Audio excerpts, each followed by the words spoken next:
হুমায়ুন কবিরের দলে যোগ দিতে চান আরাবুল ইসলাম। একাধিকবার আমার সঙ্গে যোগাযোগ করেছেন আরাবুলের অনেক স্বপ্ন, কিন্তু আগে আমার দলে যোগ দিতে হবে। কয়েকবার আমার কাছে এসেও ছিলেন আরাবুল ইসলাম, দাবি করেছেন জনতা উন্নয়ন পার্টির প্রধান হুমায়ুন কবির।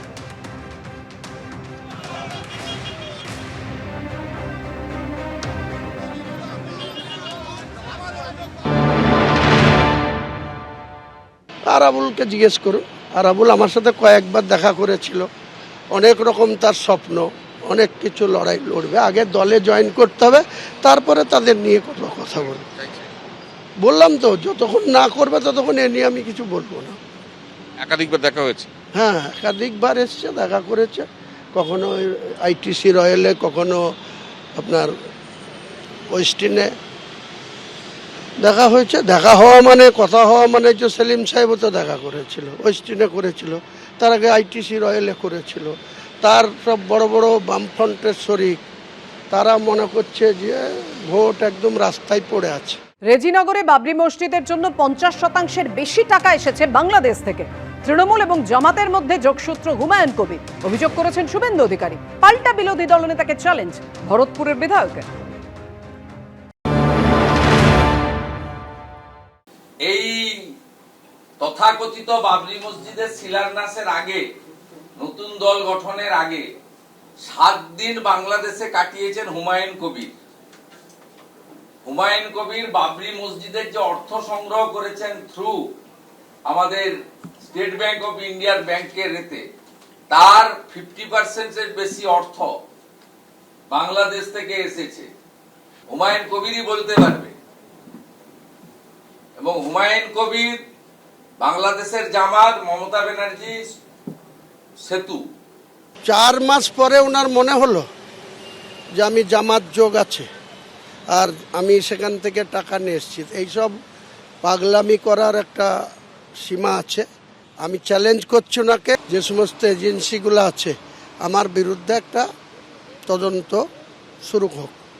যদি কোনো জামাত যোগ বা কোনো বিদেশি ফান্ডের সঙ্গে আমি কোনো কারণে যুক্ত থেকে থাকি, সেটা প্রমাণ করুক, যে আমার বিরুদ্ধে অ্যাকশন করুক, ভোটের আগেই করুক, তোদের রাস্তা সাফ হয়ে যাবে। আর এরই মধ্যে চাঞ্চল্যকর দাবি করেছেন ভরতপুরের বিধায়ক হুমায়ুন কবির। আমার জামাইকে লালগোলা থেকে প্রার্থী করতে চাইছে তৃণমূল।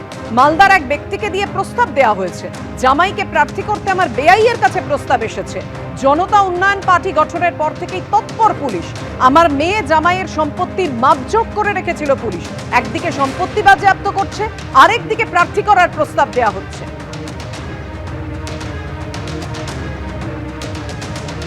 চাঞ্চল্যকর দাবি করেছেন ভরতপুরের বিধায়ক হুমায়ুন কবির। আমার জামাইকে লালগোলা থেকে প্রার্থী করতে চাইছে তৃণমূল বলে চাঞ্চল্যকর দাবি হুমায়ুন কবিরের। মালদার এক ব্যক্তিকে দিয়ে প্রস্তাব দেওয়া হয়েছে।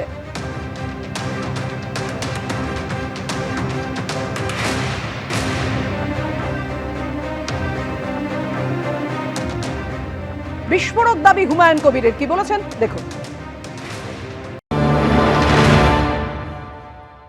এরা অতি উৎসাহী হয়ে বহরমপুরের পুলিশ পিডির এসপি 10-12 দিন ধরে শুধু আমার জামাইদের, মেয়েদের, বিয়ানদের সম্পত্তি মাপজোপ করে বেড়েছে, ছবি তুলে বেড়েছে।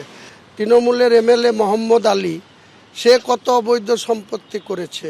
মালদার কোনো ব্যক্তিকে দিয়ে, সেও আমার বিআইদের আত্মীয়, তাকে দিয়ে কালকে পাঠিয়েছে যে আমার জামাইকে লালগোলার তৃণমূলের বিধানসভার ক্যান্ডিডেট করতে। তাহলে এদের মতো শয়তান আর এদের মতো কুচক্রী মানুষ আপনি পাবেন বাংলায় খুঁজে? হুমায়ুন কবির এত দুর্বল লোক যে তার একমাত্র মেয়ে, তার একমাত্র জামাই হুমায়ুন কবিরের বিরুদ্ধে লালচ দেখাবে আর সে চলে যাবে? মেয়ে জামাইয়ের সম্পত্তি বাজেয়াপ্ত, আর এবার হুমায়ুন কবিরের পত্নীকে নোটিশ। বাড়ি সম্পর্কিত তথ্য জানতে হুমায়ুন কবিরের স্ত্রীকে শোকজ করা হলো। রেজিনগরের বাড়ি নিয়ে ভূমি সংস্কার দপ্তরের নোটিশ। জলা জমি বুঝিয়ে রেজিনগরে বাড়ি তৈরির অভিযোগ সামনে এসেছে। ঠিক কি অভিযোগ রয়েছে আরো বিস্তারিত জানাবেন আমাদের প্রতিনিধি পার্থপ্রতিম ঘোষ আমাদের সঙ্গে রয়েছে। পার্থ, কি অভিযোগ? দেখো, মুর্শিদাবাদের district land and land reforms অফিসারের তরফ থেকে একটা নোটিশ, এই নোটিশ কিন্তু ইতিমধ্যেই যে বিষয় জানা যাচ্ছে, তারা হচ্ছে হুমায়ুন কবিরের স্ত্রীকে সার্ভ করেছে, এবং সেটা হচ্ছে হুমায়ুন কবিরের স্ত্রী মীরা সুলতানা, তাকে সার্ভ করা হয়েছে, দেওয়া হয়েছে। এবং এটা হচ্ছে শো কজ নোটিশ। এবং যে বিষয়ে অভিযোগ যে হুমায়ুন কবির যে বাড়িতে থাকেন অর্থাৎ রেজিনগর এলাকায় যে বাড়িতে থাকেন সেই বাড়িটা জলা জমি ভরাট করে হয়েছে বলে সেইটা কিন্তু একেবারে ডিস্ট্রিক্ট ল্যান্ড অ্যান্ড ল্যান্ড রিফর্মসের তরফ থেকে সেই বিষয়টা কিন্তু উল্লেখ করা হচ্ছে। তারা জানাচ্ছেন যে বিষয়ে সেই নোটিশে উল্লেখ করে যে তারা একটা মাস পিটিশন পেয়েছিলেন এবং সেই বিষয়ে যারা জানতে পারেন যে জমির যে চরিত্র সেই চরিত্র বদল করে সেখানে কিন্তু বহুতল নির্মাণ করা হয়েছিল, বাড়ি তৈরি করা হয়েছিল এবং যে বাড়িটি হচ্ছে হুমায়ুন কবিরের স্ত্রী মীরা সুলতানার নামে।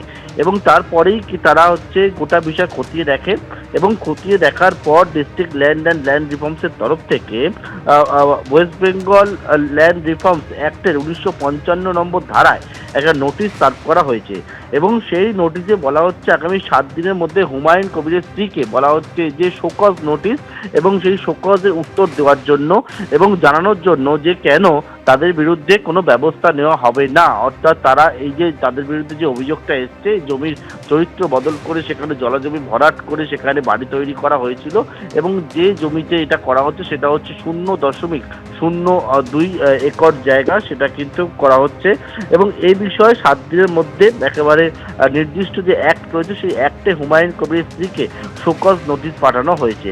যদিও এই মর্মে হুমায়ুন কবিরের তরফ থেকে এখনো কোনো প্রতিক্রিয়া পাওয়া যায়নি। তুমি জানো যে কয়েকদিন আগেই একেবারে হুমায়ুন কবির